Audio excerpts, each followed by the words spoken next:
All right, everyone, it's time for another conversation on Revival Town Podcast. Our guest today, Stewart Smith, has an extensive design background and brings a wealth of experience from the commercial world with national and international brands as a creative director and strategic thinker.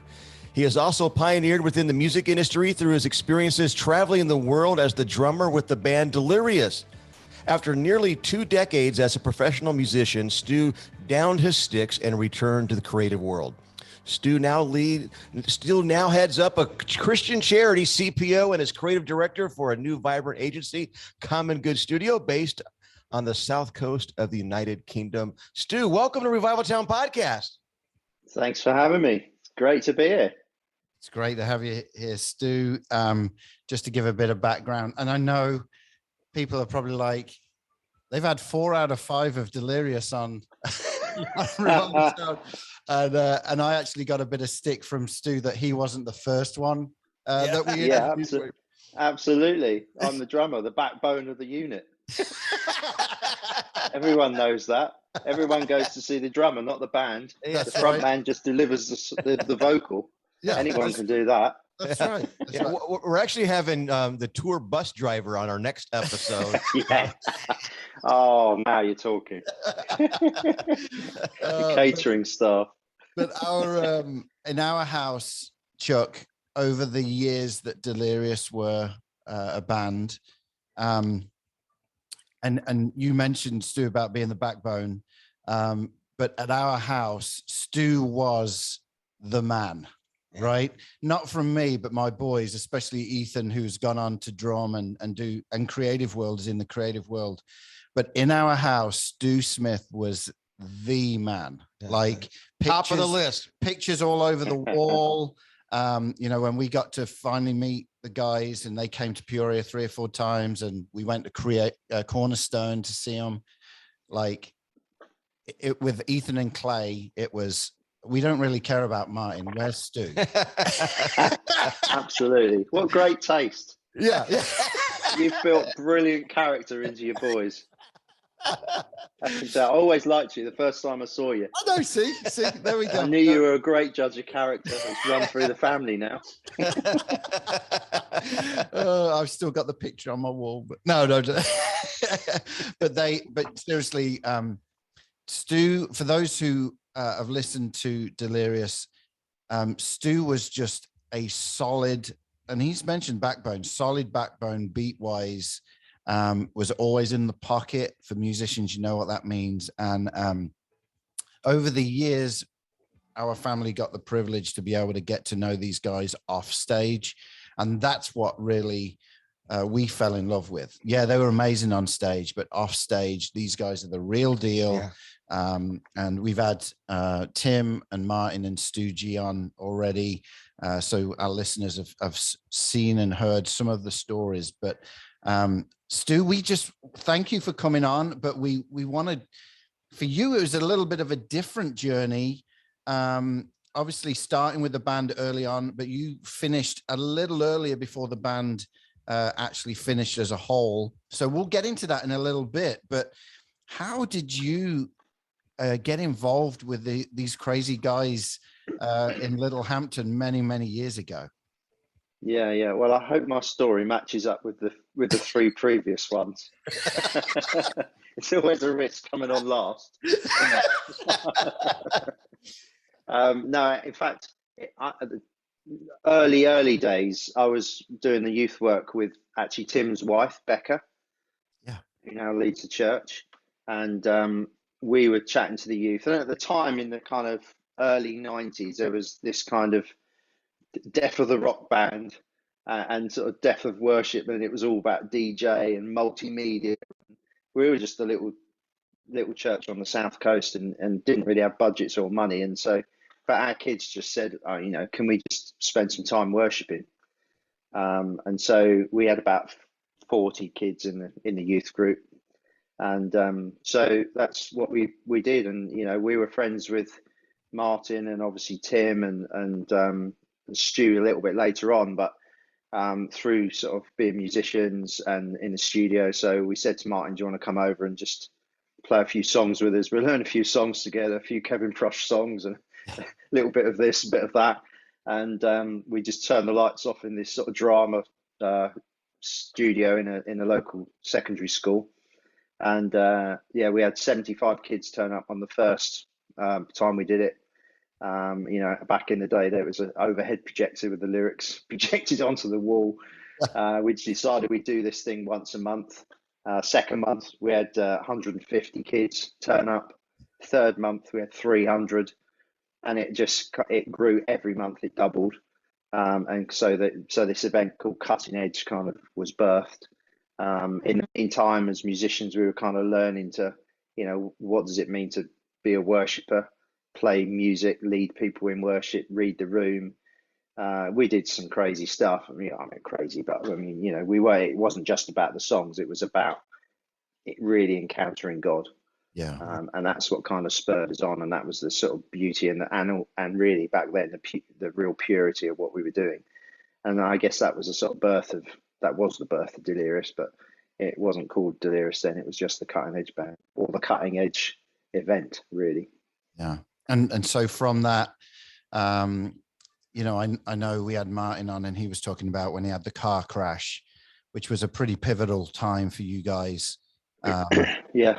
Changing from Cutting Edge to, okay, we need to do this serious now, as far as full time, giving up work. Yeah. But for you with Delirious, you carried on your creative juices because you did a lot of the design work, correct? Yeah. So I trained as a designer. You know, went to college, uni, did all that, and then worked for agencies, worked for myself for a while as well. Yeah, and funny enough, you know, that in fact the day Martin had that car crash was the day my first child was born, Abby. That's right. And so trying to get back to see. He was getting back, yeah. So I was there thinking, right, you know, I'm a dad now. I need to be serious. I need to grow up a bit. And, you know, Martin said, hey, Stu, give up your job. Let's go. Let's join a band. Let's make a band and tour the world. And I'm thinking, no, Mark, you've got it all wrong. I'm a dad, mate. It's like, it doesn't work like that. That isn't how it works.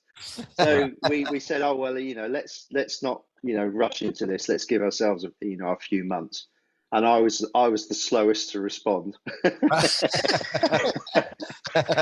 You know, but so I was the sort of a bit lagging behind in that, because I actually had a really good career. Although at the time I was working for myself. I did a lot of work for the Body Shop, who were kind of international at the time, Anita Roddick. Yeah, and I was earning, you know, good money in the creative kind of world, and obviously that set me up for when we did go full time for, you know, let's put all of our talents and gifting into a pot and kind of see what comes out, and that was obviously the musicianship kind of thing, and we were all at different levels within that. Yeah. But obviously you had Tim, who had a studio, a bit of more of a business kind of background, working in a bank before. Sure. You had Martin, was obviously songwriter, studio engineer, producer kind of thing. Stu G was guitaring, and also he sorted out all the lights in my house, which was handy because he was an electrician.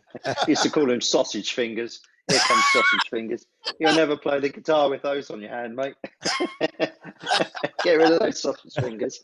Yeah, and John did a bit of web stuff, and he went into college on his first day of college and said, "Oh, I've been offered to join this band. Is it okay if I miss a few days at college?" And they said, no, it doesn't work like that. You've enrolled in college full time. He said, right, I'm leaving. And he left on the first day. Oh, that's rock and roll. Yeah, rock and roll. Yeah. So, but the creative really kind of stood us in good stead. You know, creativity isn't just a job either. It's like, you know, I think all the guys are creative. You know, they might not be able to draw or paint or take photographs, but I mean, you know, obviously if you're a musician, there's a creative outlet. Yeah. But that kind of idea of creative thought process and what I would call conceptual thinking, dreaming up a different landscape that other people don't instantly see, is I think what set us apart from a lot of bands, and not just musically, but visually as well. We didn't have much money because we decided, well, we'll do this all ourselves. Why do we need a record label? Right. We can kind of do this ourselves. But what we did, we tried to do everything slightly different. So we always had special packaging if we could, and that didn't have to be expensive. Right. You know, sometimes like we did singles, and it was like, well, how can we make a single stand out on a radio pluggers or a, you know, DJ's desk when they're getting, you know, 100 singles a week kind of thing to listen through. So we did things like, well, we had a folded piece of plastic and we drilled a hole in it and put a massive bolt through it, and the CD bolted it in the middle, and they could never put it to the bottom of the pile. Oh, It always had to sit on the top of the pile because they couldn't do anything else with it. And the pluggers and the radio stations saying, this is absolute genius. Like, why has anyone never thought of this before? It's always on the top, and we've played it because we want to get rid of the stupid thing. Stu, let me ask you something. At what point early on did you know in your heart we have something special? I mean, obviously John left school to do this, and at the beginning stages, I'm sure there were a lot of unknowns, but did you know at the beginning we have something that is special, or did it take a while? Yeah, from a musical. Can you hear me okay? My headphones have just run out of battery, so it's shifted into normal audio. Is that okay? yeah, that's good. Yeah. Just in case, you know, testing 1 2 1 2. I still got it. Welcome to another conversation on Revival Town Podcast. You don't get that sort of response with Martin when he's got proper mic and everything, do you? You're obviously talking to a creative now, with some old AirPods that are first generation, early adopter. No, I think I think it's different levels. I think we knew we were onto something really special, even back in that drama studio, because the presence of God was there. Yes. And that's the only reason we ever did what we were doing. Yeah. And so, but I think what happens is your kind of expectations grow as God allows you to see more. Yeah. And I think probably for me, a bit of a pivotal moment was we got invited to go and lead a conference in America, in San Luis Obispo. I don't know if the other guys have mentioned this, but and obviously for us, it was like, we have absolutely made it. We're getting paid to go to America to lead a conference, put up in a hotel in California. Yeah. And the nearer we got to the trip, we kept getting these kind of phone calls saying, we haven't really sold as many tickets as we thought. We've managed to get you in a house, the pastor's house kind of thing. You're not in a hotel. And we got there and there was like 10 people.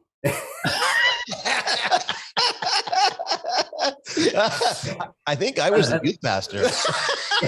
Yeah. And so the whole thing, and we'd packed like cases and cases of like cassettes in those days. We didn't even have CDs out. It was cassettes, because we were like, well, there's going to be 1,000 people at this conference. So we were left with like cases. We lugged them, to America. We didn't know what to do with them. And one of the guys said, oh, let me just speak to my mate at Vineyard in California. And so they said, oh yeah, come and do some worship on the Friday night of the youth thing. So we got on the bands and trucked it down there, and it went really well, and they loved it. And they said, well, on the spot, do you think you can come and play on the Sunday morning? And apparently then they'd never had anyone that wasn't internal lead worship ever in the whole history of Vineyard. Wow. And so there we were, standing on stage behind the white curtain that parted. I mean, a different world for us. We met in a school hall on the south coast of UK with 50 people or something, and there we were. And anyway, we said, look, it was great. We had a fantastic time. We said, look, we don't want to take these cassettes home. Just there you go. If you can sell them, let us know. If you sell them, and maybe send us a check if you can, kind of thing. But if you can't, then just give them away or whatever. We don't want to take them home. And they sold out in a few days.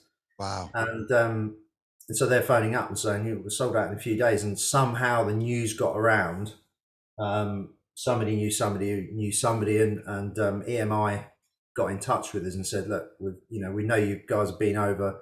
We've heard some of your music because someone gave us one of these cassettes.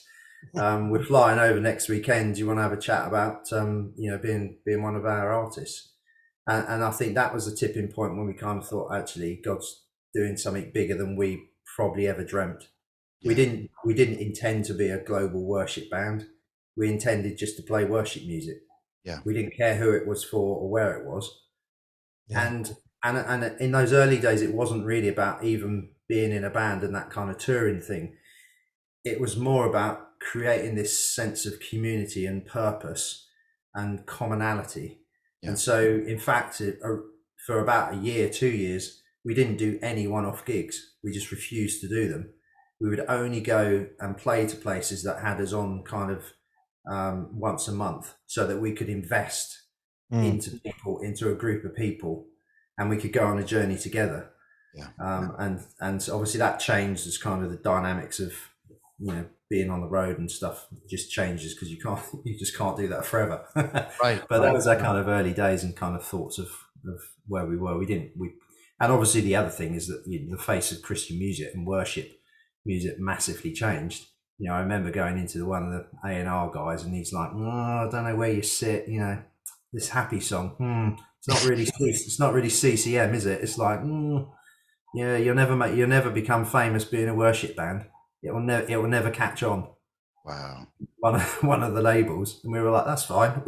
It doesn't matter to us. We're not doing it because we want to be famous or make money." Right. And obviously, you know, the whole market has shifted, particularly in America. Yeah. Now let's talk about America, because, you know, I remember having many conversations with you guys just on how great it was being in America, but very hard when it came to the music industry. And like you said, you didn't fit, right? Your sound was completely different than what was out.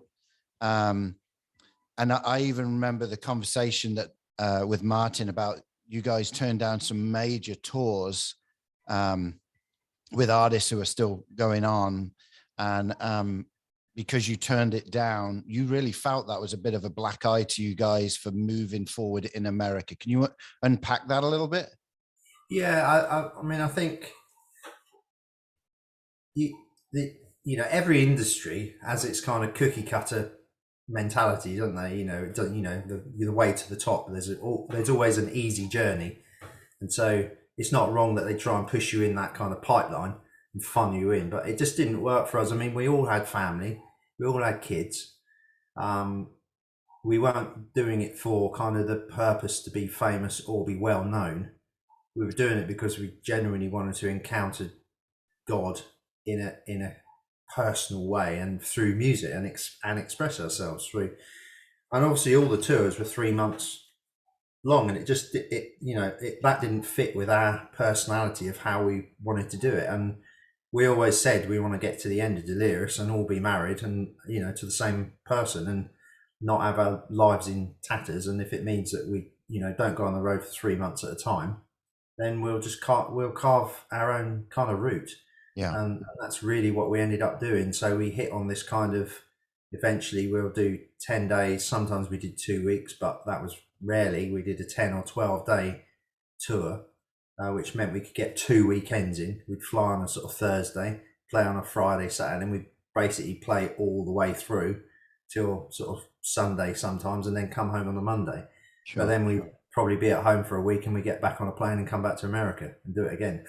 Yeah. So totally, it was not the most efficient.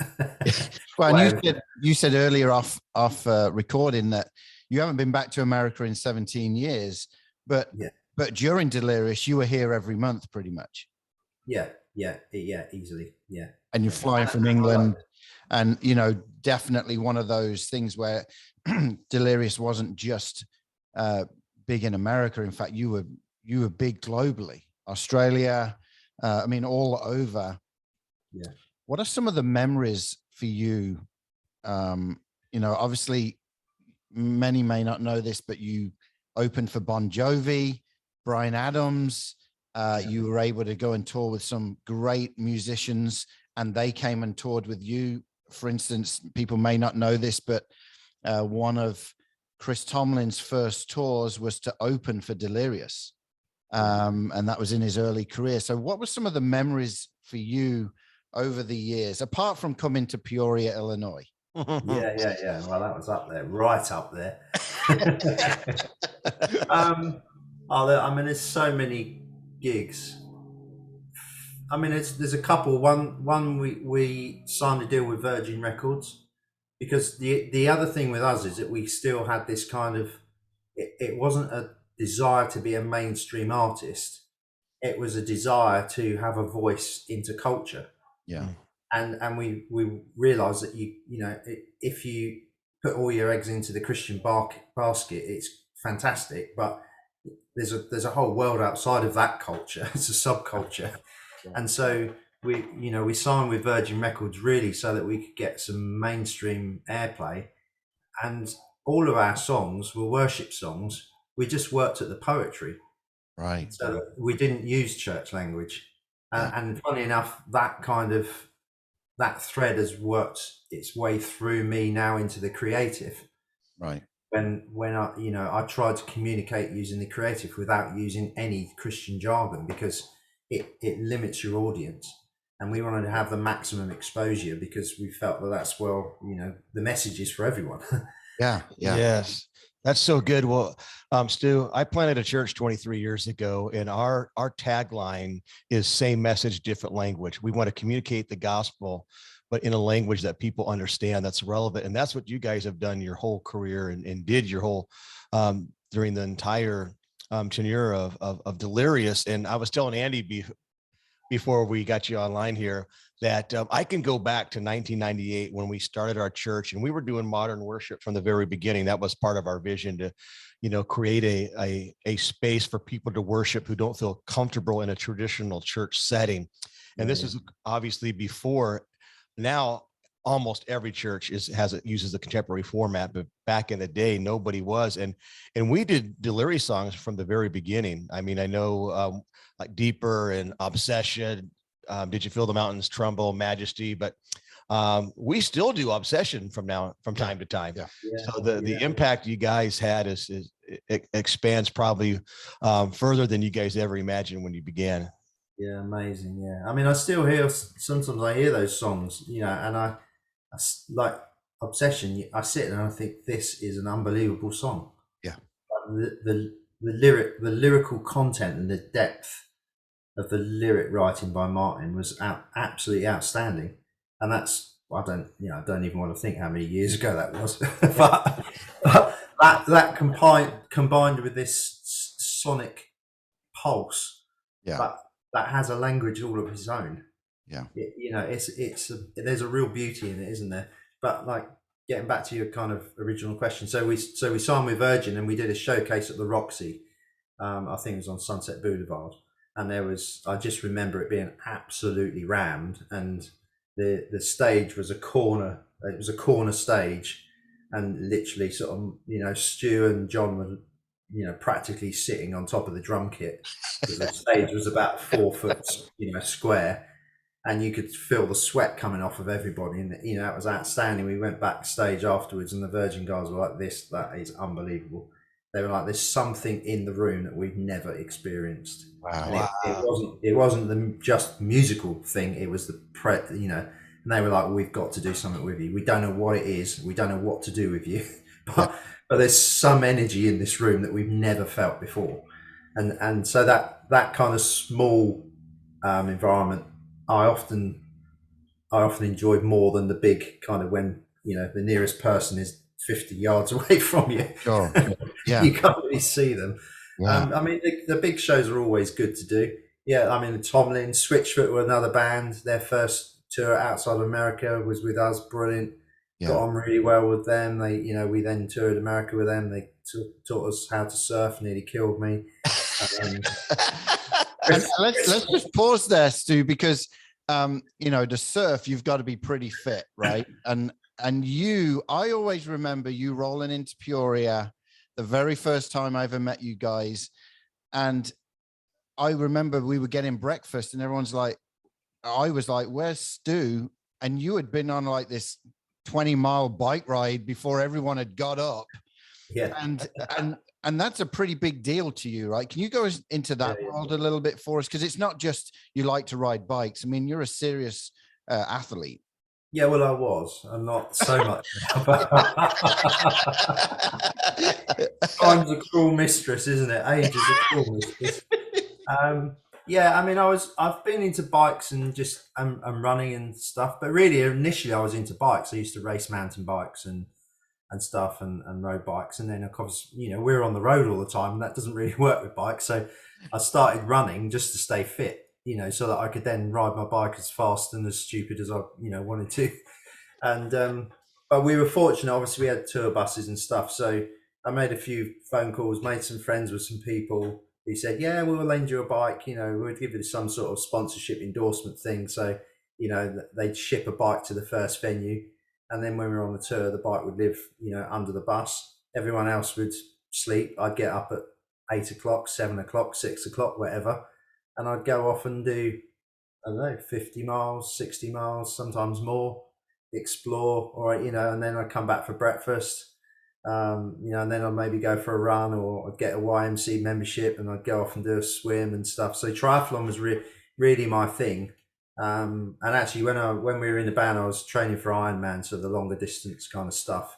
Yeah. And actually, it was fantastic. In fact, one night we all strapped on heart rate monitors on stage, Stu, John, and myself, and just out of interest to see what we could get our heart rate. And mine was wet. It was in like the 200s for like an hour and 45 minutes. Yeah. It was a good workout as well. And that design of, for me, it was that demonstrous kind of style of playing where I was never a technical drummer. It was all about passion. Yeah. It was all about hitting things as hard as you could. Yeah. but communicating something, which is, when you go and see a band, there's something visceral about music. Yeah. There's a physical element that really annoys me about worship music nowadays. Yeah. When you go into a church and they have tracks in their ears and they're basically a karaoke band. Yeah. They just miss the point totally, because it's about reading the room and kind of demonstrating what God's doing physically. Yeah. You know, as a band. And you need to come over and speak at every worship conference going on right now here in the US. Yeah, So because good. it turns everything to vanilla, doesn't it? And that is, you know, worship music should be more multicolored, you know, and stained glass window light than any other style of music. So let me ask you a question here then, because this is pretty good. Because so when you guys were playing, were you using any type of track, or everything was live? Were you using a click, or were you just this? When we started, metronome? when we started, there was no such thing.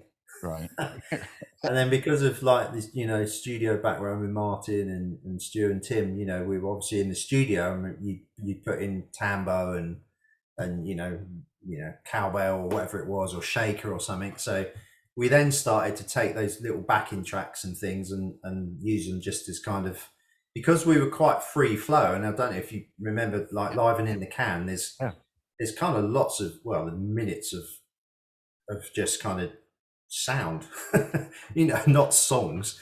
Right. And so we'd have these kind of shaker and tambourines and stuff, you know, tracks, often not with click in the early days. Right. As we went on, we did play with tracks, and we had you know, clicks and stuff. And we were probably one of the first bands to adopt in-ear monitoring as well. Right. Which I'm really thankful for now, because I wouldn't be able to hear you probably otherwise. Yeah. But we also had some absolute howlers. We played a gig at Wembley Arena, which is about 7,500 people, I think, from memory. Quite a big show with some other bands, and we were using a DAT tape. And it was so the DAT tape was playing the tracks back then, and as we were playing, the tape stretched. And so Martin is looking around at me like, White, you're so out of time. Like, I'm literally going to kill you after this show. Like, what's the matter with you? Like, and the tape had just stretched. And so and then we had like a mini disc, and we worked out that, you know, every now and again it would jump. And musicians nowadays, they've got it so easy. They just turn up with a Mac and, you know, one lead, and you're plugged in, and there you go. Yeah. So it was real kind of pioneering, really, at the time. Well, I remember when you came to Peoria, you were one of the first bands that had ever used like video with your songs. So connecting a video that you had created, you had this massive screen behind you. I know the first time you came, huge screen behind you with this massive projection lens, and you guys were in sync with the video. That really wasn't happening at that time. That was a new thing. And you're right, you mentioned about it earlier, pushing the edge creatively, moving. Yeah, I mean, it was financially, it was ridiculous. We could never really afford it. We never really made much money, but it was about the experience, that visceral thing. Yeah. The visual and the sound and the audio, they have to marry up. Yeah. And for us, it was about how can we best use the creativity that God's given us to engage with people, and then by doing that, allow them to engage with God and encounter God. That was what it was all about. And the visuals always been a really important part of what we've done. Yeah. And most of that was quite simple, but it was quite conceptual. So things like Obsession, there was a heartbeat, doom, doom, doom, doom, doom. The heartbeat went up and peaked, and at the end when it goes crazy, there's just this sort of absolute mess of green and red lines, and but it becomes part of the performance. Yeah. Rather than just a sound thing and a visual thing, you've got this depth and you've got this onslaught of kind of all your senses of, if we could have had, smell as well, we would have had that. Right. Well, I remember that night, the very first time you guys came, you brought Matt Redman with you. Matt was just, I think, blessed be the name of the Lord. He had written like a month before, and he was trying it out on this tour. And the facility that we were at had a balcony. I don't know if you remember this. And I mean, we oversold it, right? The venue. So I think it was around 1,600 people in this venue, but with a balcony. And I remember halfway through, we had to pull Martin to a side and say, can you tell people to stop dancing in the balcony? Because we can physically see it going up and down. And we were worried it was going to give way. Yeah. And, but one story I want to share about this that many people wouldn't know about. After that night, I turned to Stu jokingly and said, hey, if you ever get rid of this drum kit, let me know. And you were sponsored by Premier, which was an English drum manufacturer, amazing drum kits. And we were joking around, right? And so 6 months later, I get this call from Stu, email from Stu saying, hey, if you want my drum kit, it's in Nashville. I'm getting a new one. Get down there. And I'm like, I'll get it. Don't worry. That's amazing. But here's a crazy story. And this will tell you how long ago this was. I said to Stu, is there anything I can give you for this drum kit? And Apple had just bought out the iPod, right? Yeah. And so Stu's like, we can't get iPods in England yet. And with all the running and all the biking, I would love an iPod. And so I remember, I don't know if you remember this. I said, where do you want me to send it? And you sent me Rick Warren's address because you were playing at Saddleback. Yeah. And I shipped it there. And so I have Stu Smith's drum kit in my basement that has been used many times. Wow. From me and Ethan, who, Ethan is now at Mosaic Church in LA. Yeah, it was great to hear that. Amazing. Yeah. And he's also in the worship team. And so that kit is still in he couldn't take it to LA. It's still in my basement. I know, but it's outlasted the iPod, that's for sure. Premier trumps Apple. But definitely for you, you've had this amazing career with Delirious, right? But then there came a time where, and I mean, when we say amazing, like, not just the small gigs. I know when you gave me that drum kit, you said, hey, I can get it to you after July 4th because I'm playing at Creation Fest. So the last gig that you played on that was like in front of 60,000 people or something crazy like that. And so things are going really good. And then there was a sad day that happened in our house when the announcement come through that Stu Smith was leaving Delirious. This is before the band finished, a few years later. You left before that. And I mean, there was, I'm not being, and this not from me, but from my boys, there was a few tears like, no way, Stu cannot leave Delirious. Yeah. What was behind all of that? Yeah, well, there's more tears in our house. If that helps. And I'll transfer some money for the therapy sessions you've had. I thought you were going to say somebody stole your drum kit. Somebody stole my drum kit. That was the end of my career. Oh, so it was all about me. Oh no. So it's yeah, I mean, I always absolutely loved what we did and my kind of role within the band, but we had two daughters. The eldest was just becoming a teenager, and when you're away 6 months of the year, it's just hard work. I guess out of us all as well, because we were a team. You make democratic decisions based on all of you as a team. There's 5 of us in the band, but there's a manager and there's crew and there's lots of other people involved. And I was probably always the kind of, can we not make it that long, that tour? Can we just get back a little bit earlier? I never really enjoyed being away. Like, I enjoyed I absolutely loved what I did, but I got married to be with my wife because we enjoyed being together, and so that was a real hardship. Even though everything we were doing was amazing, it was blooming hard work. And you're all family too, correct? I mean, for those who are just tuning in, may not have heard Martin or Stu or Tim's interview.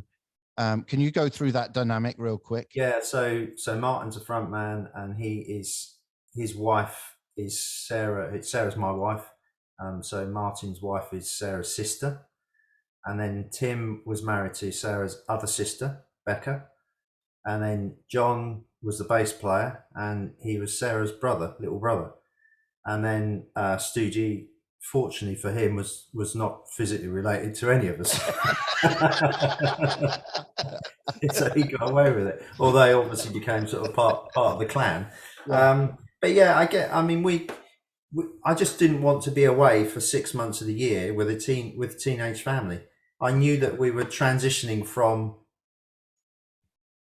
bringing up children, which is very kind of physical, into something which becomes more emotional. Yeah. And I knew that I didn't want to be away, and for my kids to come to me and say, have a problem, or phone me up when I'm away, and you say, we'll talk about it in 2 weeks when I'm back. Yeah. It just didn't work. And I knew, for me, the most important thing for me, and still is to have a relationship with my kids. Right. And to be able to help them and bring them up and nurture them and guide them and in life. And that was more important than what I was doing, even though what I was doing was, I was, called by God. I think your family was still more important to me. Yeah. And so it was a really difficult decision. Yeah. And we spent months kind of talking it through as a family, but also as a band of, how could this work? Are there other ways of still doing what we do? And but it wasn't possible. So in that respect, I was the early adopter. So I was a bit lagging behind when we made the decision to start the band. But you did make an appearance, though, on the farewell night when Delirious finished just a few years later. You made this guest appearance and played Investigate. Tell us about coming back, even though it wasn't 10, 15 years, but still coming back. That decision you made still felt right? Yeah, absolutely. Yeah, I mean, it was brilliant to come back and get a great reception, and play music with my mates again. Because I still miss it. I still miss that camaraderie. When you're in a band, there's a camaraderie that you don't really realize what's going on at the time. It's particularly when it becomes your job and their family. But there's a camaraderie that I've never ever been able to get close to ever since. Yeah. And you know, and that's probably the hardest thing, you know. And as men, I've actually, you know, a bit over the journey, I've been involved in men's ministry of, you know, gathering men together and doing all kinds of stuff, because I think men, we need each other. Yeah. And you know, there was something in that was quite unique. But yeah, I mean, the show was amazing. I went on and played, and Paul Evans was a sort of old friend of ours who was like a, you know, a little kid in the church that I kind of was sort of trained up and as a drummer, and has gone on to be an awesome drummer. And so he kind of filled in for when I left, and so it was brilliant to sit alongside him and play and you know, get that connection with the guys again, you know, on stage was amazing. Yeah. Well, now, Stu, let's fast forward to the present. You actually put down your sticks a little while ago and returned to the creative world. And right now you head up a charity, CPO, and you're the creative director of a Common Good studio. Why don't you tell us a little bit about all of that? Yeah. So, I mean, I was fortunate in that I carried on that creative career through Delirious. So when we stopped, in fact, I worked a couple of days a week for Furious Records, which was our label, and kind of carrying that through, and then built up my own client base. Did that for actually 16 years, had some brilliant clients, worked some amazing clients. And then about a year ago, 18 months ago, got this call from a guy that I knew at this charity called CPO, saying that we've restructured. We're wanting to get the creative sort of really back, sort of fired up again. You know, want to come in and have a chat, and ended up going and having a chat, not really wanting a job or anything, but getting offered this job and thinking, well, I don't know what happened there. Like, I was hoodwinked into it. But I think for me, getting back to that side of camaraderie as well, and my personality and characters has been all about people. And so doing my own thing and actually sitting in this office where I'm now, you know, I did that for 16 years, pretty much every day without really seeing many people. And I realized that God had something else for me in terms of investing into other people. I'm obviously, you know, getting on a little bit now and wanting to sort of use some of that experience. And so the idea of building a team, investing into younger creatives, passing on some kind of wisdom and experience, and building up, you know, an agency that could, you know, I suppose kind of relive the Delirious dream in terms of listening to God, doing something in a space and being brilliant at it. Yeah. And that's my kind of dream for the creative. How do you take the message that we all understand, and it's all in our heads and in our hearts, and how do we use visuals and creativity to communicate that to the world? Yeah. And that's my challenge now. And in the sort of process of that, encourage young creatives, inspire them to look at the gospel differently, and learn how to, you know, and there's so many different connection points now within creativity, you know, with the sort of rise of social media and different platforms. And, you know, we're having conversations now about, you know, cryptocurrency and you know, will that become, you know, the giving platform for churches, right. NFTs, all those kind of stuff, which is, you know, we're not there yet, but the face of church and the digital era that we live in, we have to embrace that as a church. Yeah. And we have to get good at it, because that's the world that our culture lives in. Yeah. So we had this charity called CPO. It was started 63 years ago. Three guys lived in Bristol, which is on the sort of southwest of the UK. They actually ran a creative agency, and at the time they were top of their game in tobacco industry in terms of design. Totally non-Christians, ended up going to a Billy Graham crusade, got radically saved, sold their business, gave their business away, sold all their houses, moved to a massive house not far from where I live now, and lived in a community as Christians. Wow. And looked at the church and said, hey, the church doesn't know how to communicate the gospel. They just don't know how to do it in terms of creative. So they started this organization called CPO, Christian publishing outreach and started producing gospel tracts and posters and literature and all kinds of stuff to really help the church. And obviously it's been through a massive changeover, printing and all the rest of it has changed and digital has changed. But so my kind of remit is to get in there and really sort of get the agency back to being really culturally relevant. So we merged with a digital agency in September just gone. So I've now got a team of 10 people, ranging from one designer who's 70, who is absolutely awesome, who doesn't want to stop working because he just loves it so much. Yeah. And he's brilliant at his job, absolutely awesome guy. He's been at CPO. In fact, I'll tell you this story, and I hope nobody from CPO ever listens to this because they don't know yet. But last week he was at CPO for 40 years. So I went into the office, and Phil's been there 40 years. So I went down to the local bakers and I bought this massive carrot cake, right? And so they boxed it up and they said, and I walked there from the office. They said, we'll just tie it up so you can carry it. Halfway back, the string snapped. And it fell face down in the road. So this beautiful cream topping was tarmac side down in front of a lorry. So I kind of scooped it up and put it back in the box. Got back to the office, went into the kitchen. No one's watching. Got a knife. Kind of really took out a few bits of grit and a few twigs. Served it up to everyone, and they don't. And I didn't have the heart to tell them. So. They still don't know. I had a bit, and there was a few crunch bits. I hope they don't ever listen to this. Man, that is brilliant. And then there's all the way down from guys that have just left college, uni. They're absolutely brilliant designers. We've got a great team, and so we really want to kind of build on that and work out how can we really communicate the essence of the gospel to the world. Well, and we talked on Revival Town this last Christmas and the Christmas before about Share the Light campaign that you guys did that got national notification as far as being on TV.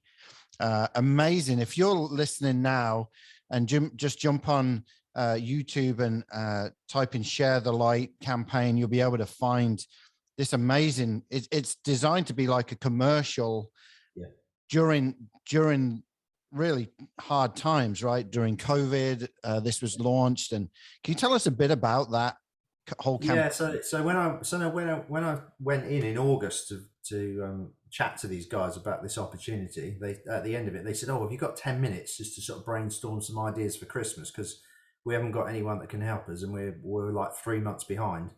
So I said, "Well, have you've surely used video?" "No, I never used video."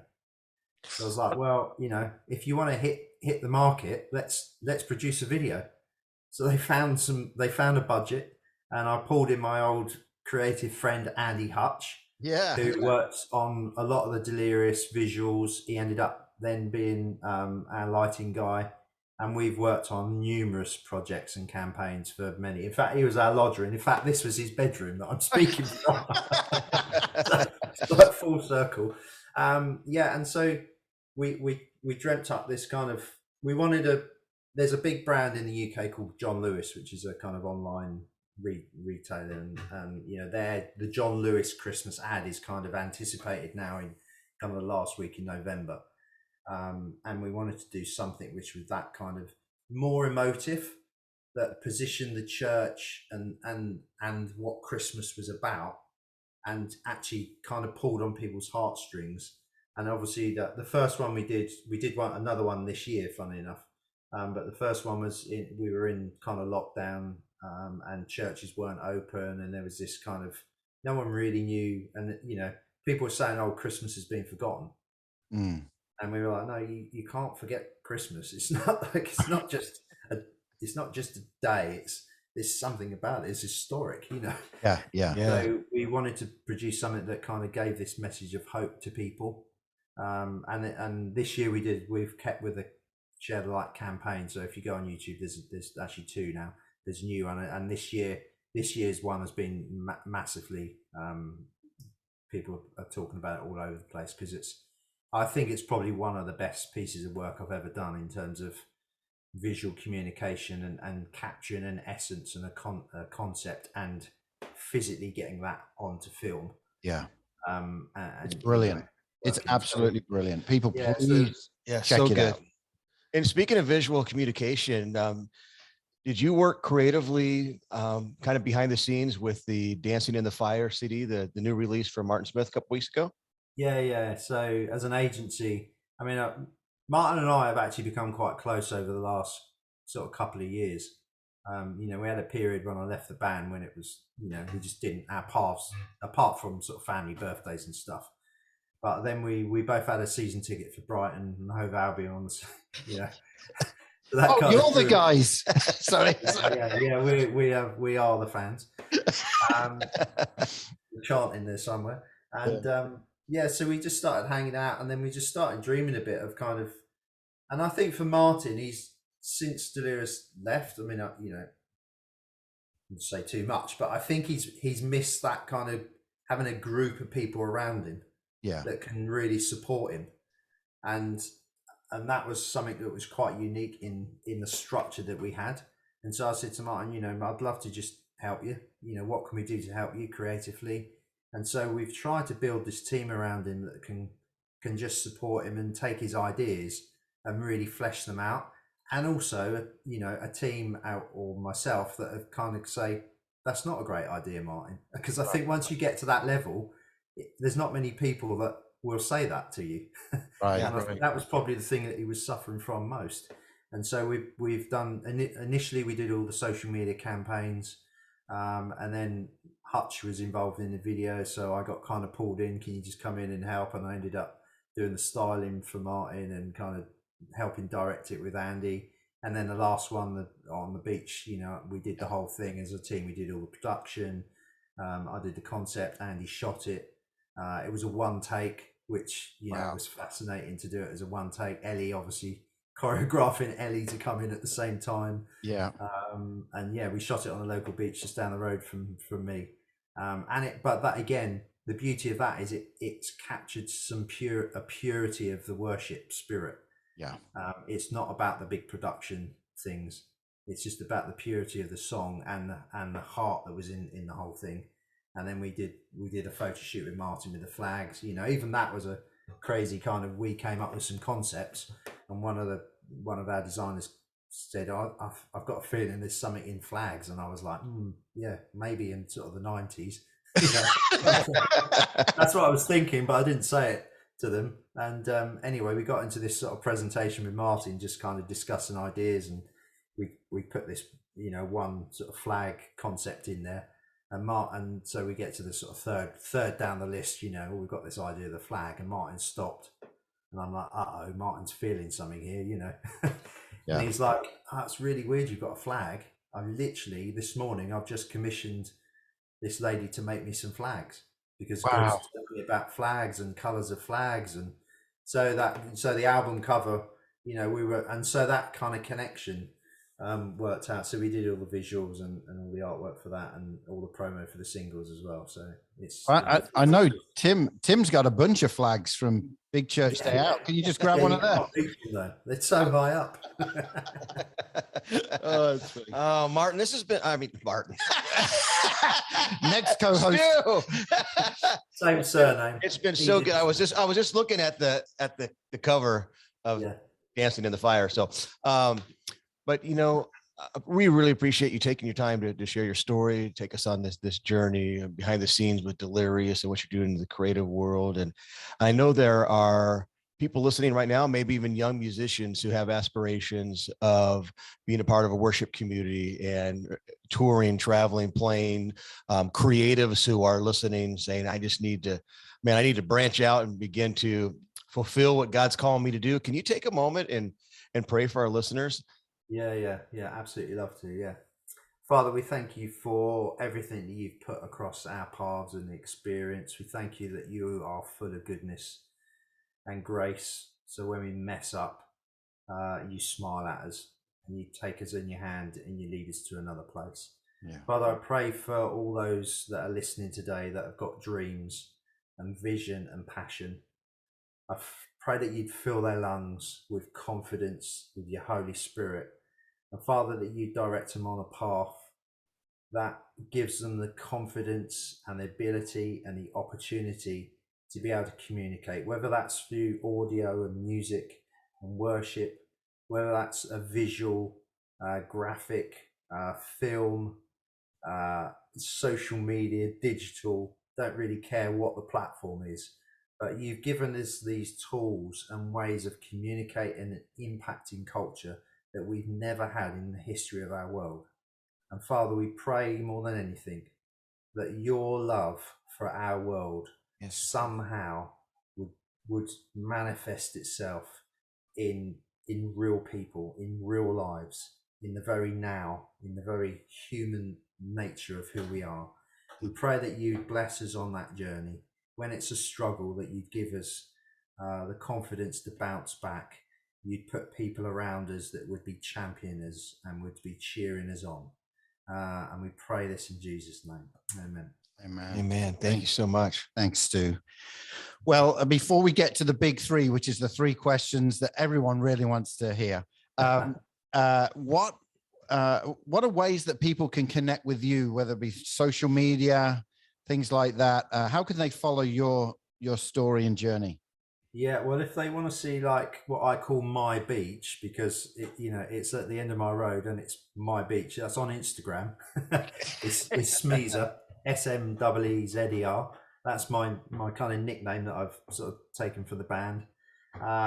So yeah, Instagram Smeezer should be easy to find. There's not too many of us.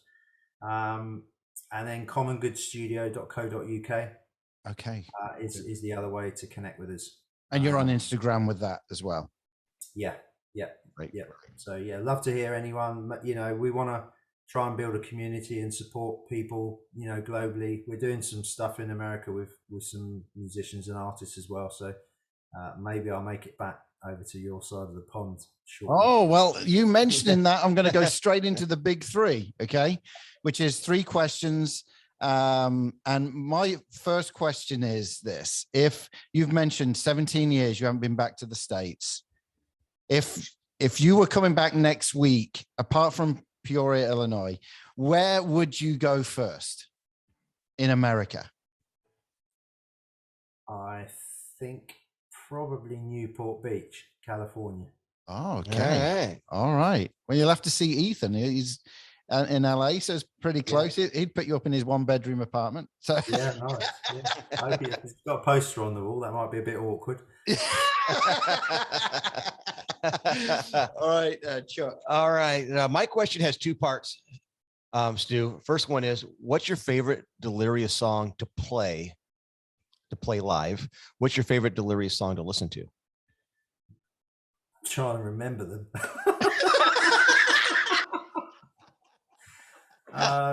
Glorious was always a good one to play because it was a bit of a banger.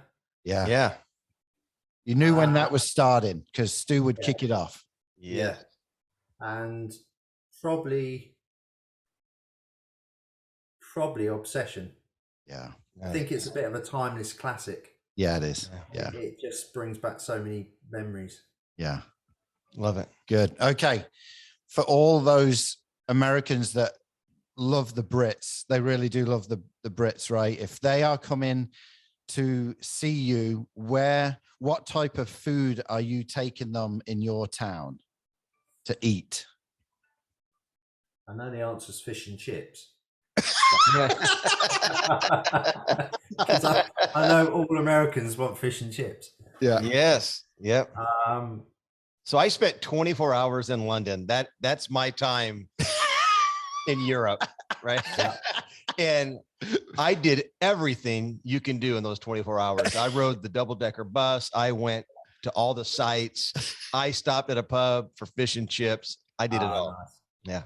Yeah. No, I think if it's an American, it would definitely be fish and chips. Yeah. All right. By the beach. Oh yeah, on the beach. Yeah. With seagulls trying to swoop down and steal your fish. Yeah. Because that's what happens. So you end up waving your arms around the air trying to get through it most of the time. Yeah. It's not enjoyable. Yeah.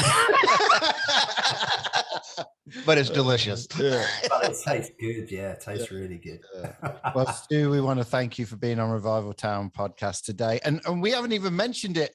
Revival Town comes from a Delirious song. Yeah, inspiration for us doing this. So thank you for your input in that as well. Amazing song. But thank you more for being on today. People hopefully have been able to go behind the curtain of Delirious a little bit more, and also into your world creatively. I know you're an inspiration to so many people globally. So thank you for being with us today. Yeah, giving us your time. Thank you. Nice to eventually make it on. Yeah. That's good. It won't be forgotten, my friend. I guess I got to find somewhere else to stay next time I go over. Yeah, well, if I ever get a new drum kit, we'll see. Well, thanks for being on, Stu. Yeah, if you ever get rid of that desk that's behind you. We